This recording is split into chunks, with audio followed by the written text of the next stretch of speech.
Thursday is only for the first rounders. Then the second and third rounders are on Friday. And then 4 through 7 on Saturday. Well, of course, Mr. Aaron Rodgers has to have some notable news this week. He couldn't let the youngsters just have all the fun. But to Aaron Rodgers' credit, he announced this early March, late February, early March, that he wanted to get traded to the New York Jets. Well, that day has come to fruition. The New York Jets agreed on a deal Monday to acquire the 4-time NFL MVP from the Packers, and that is courtesy of APnews.com. Well, what we all want to know is what is in the freaking package. Well, the Jets will receive the number 15th overall pick, a 5th rounder from this year's Packers, and Green Bay in exchange will get the 13th overall selection, a 2nd rounder, which should be the 42nd pick, and a 6th rounder this year, and a conditional 2024 second round pick. That can change into a 1st rounder if Rodgers plays 65% of the plays for the New York Jets this season. That's courtesy of ESPN. Now, this is the thing. All of that for the face of your franchise, a Hall of Fame quarterback, that's nothing. That's nothing. If Aaron Rodgers was going to play, or if it was guaranteed that Rodgers would play more than just next season. Yeah, you got me. The Jets don't even know if this dude is going to play in 2024 or 2025.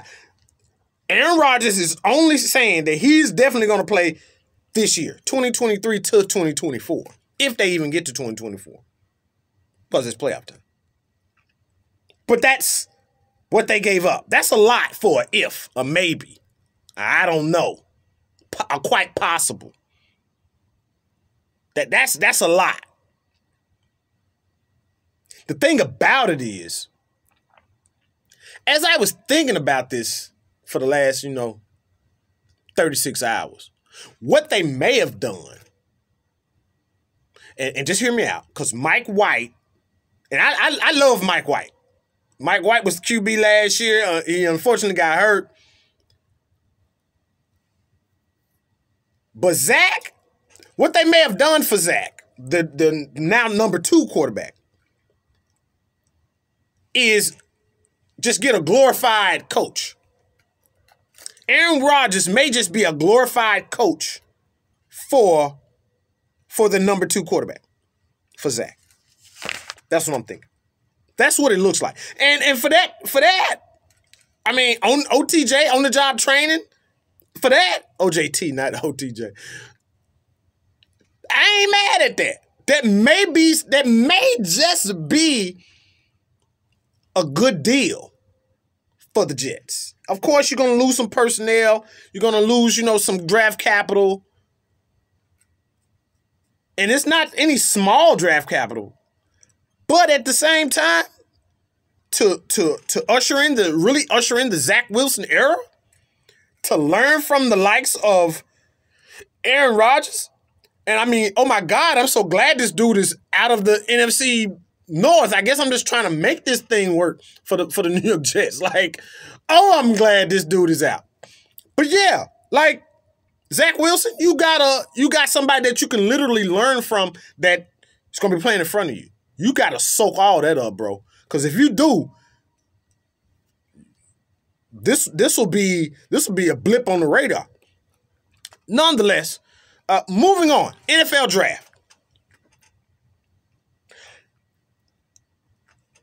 I'm basically going to just tell you the 3 draft needs that I see for each team, and I'll throw out a player just it may stick to the board. All right, so Titans have a mid-first round pick. Defensive secondary is a need. Linebacker is a need. tight end is a need.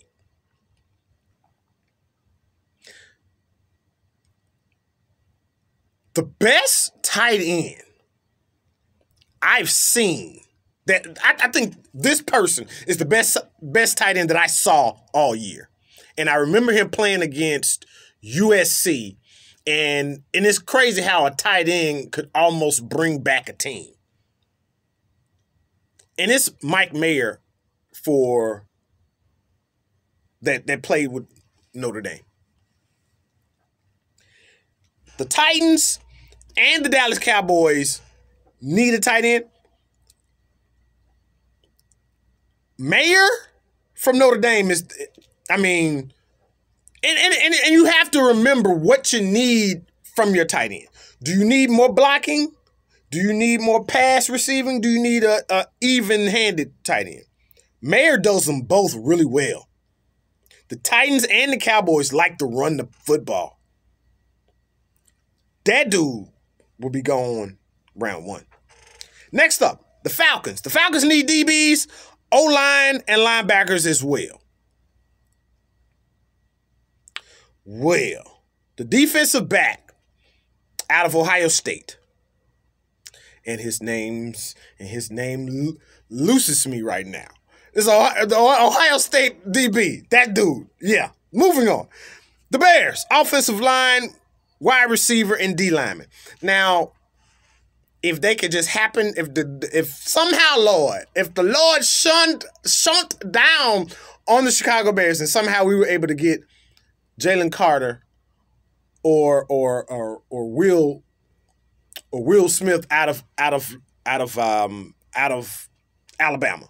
If we would just so happen to get one of these, Jalen Carter out of Georgia or Will Smith out of